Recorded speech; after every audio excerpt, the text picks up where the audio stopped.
మహానగరం హైదరాబాద్ శివార్లలో అర్ధరాత్రి తుపాకీ కాల్పులు సంచలనం రేపాయి. ఆదిభట్ల బొంగులూరు సమీపంలో నల్గొండ జిల్లా సీసీఎస్ పోలీసులు కరుడుగట్టిన దొంగ శ్రీకాంత్ ను పట్టుకునే క్రమంలో కాల్పులు జరిపారు. శ్రీకాంత్ పై ఆంధ్రప్రదేశ్, తెలంగాణ రాష్ట్రాల్లో దాదాపు 30కి పైగా కేసులు ఉన్నట్టు సమాచారం. 2007లో ఆంధ్రప్రదేశ్ గుంటూరు జిల్లాలో నర్సాపూర్ టౌన్ కానిస్టేబుల్ హత్య కేసులో శ్రీకాంత్ నిందితుడిగా ఉన్నట్టు తెలుస్తోంది.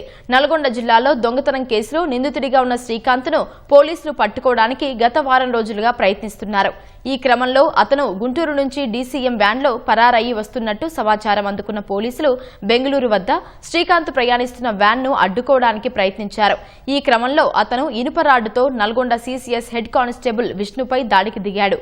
దీంతో విష్ణు తలకి గాయమైంది. దాడి చేసి తప్పించుకునే ప్రయత్నంలో ఉన్న అతని కాలిపై పోలీసులు కాల్పులు జరిపారు. గాయపడిన దొంగను పోలీసులు వనస్థలిపురం ఏరియా ఆసుపత్రికి చికిత్స నిమిత్తం తరలించారు. అయితే కాల్పులు చోటు చేసుకున్న ఘటనా స్థలాన్ని క్లూస్ టీం పరిశీలించింది.